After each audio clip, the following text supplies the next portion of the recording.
எல்லாரும் ரோடு போகிறதுக்கு தாரை பயன்படுத்துவாங்க, ஜல்லியை பயன்படுத்துவாங்க, ஏன் செம்மண் பயன்படுத்தி கூட மண் ரோடு போடுவாங்க.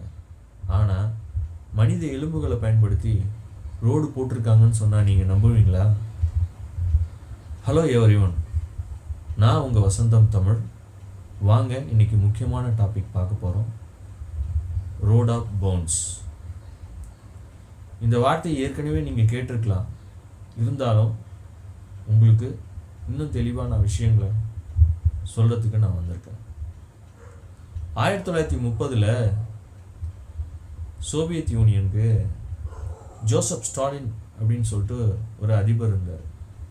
அவர் என்ன முடிவு எடுக்கிறாருன்னா, சைபீரியா மற்றும் அதை சுற்றி உள்ள பகுதிகளெல்லாம் ஒரு தொடர்பு இல்லாத நிலையில் இருக்கிறதால அதெல்லாம் இணைக்கணும்னு சொல்லிட்டு முடிவு எடுக்கிறாரு. அந்த இடம் பார்த்தீங்கன்னா ஆர்டிக்லேருந்து பக்கத்தில் இருக்கிறதால அந்த வெதர் கண்டிஷன் ரொம்ப எக்ஸ்ட்ரீம் லெவலில் இருக்கும்.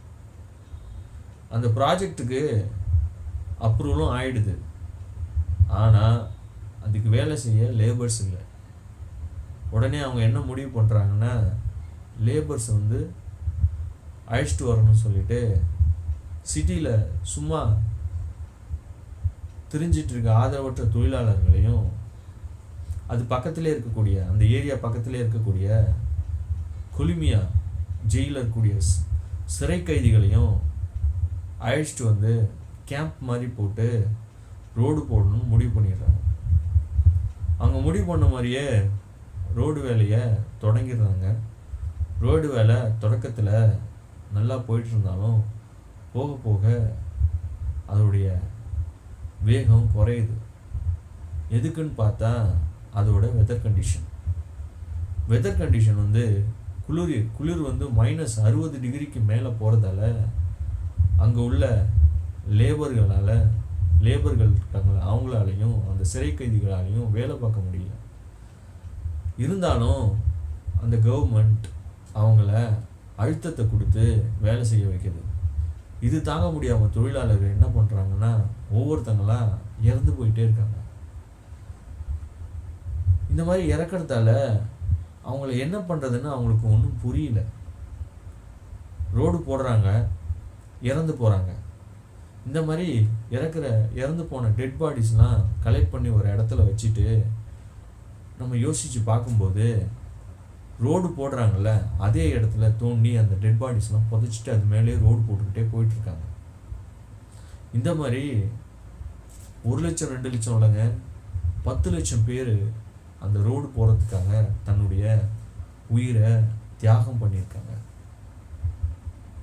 அப்படி போட்ட இந்த ரோடு இன்னைக்கு கொலிமியா ஹைவே அப்படின்னு சொல்லி அழைக்கப்படுது.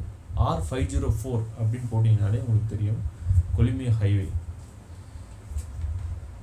இது ரொம்ப நீளமான ஹைவே, 2035 கிலோமீட்டர் நீளம். இது பார்த்தீங்கன்னா அந்த சைபீரியா பகுதியெல்லாம் கனெக்ட் பண்ணக்கூடியதாக இருக்கும். அங்கே உள்ள இண்டஸ்ட்ரி டெவலப் பண்ணுறதுக்கோ, அங்கே உள்ள இண்டஸ்ட்ரி இந்த ரோடாலேயே டெவலப் ஆகி அங்கேருந்து நிறைய பொருட்கள்லாம் ரஷ்யாவோட சென்ட்ரல் பகுதிக்கு வர ஆரம்பிச்சது. அதனால் அங்கே உள்ள தொழில்துறையெல்லாம் வளர ஆரம்பிச்சது.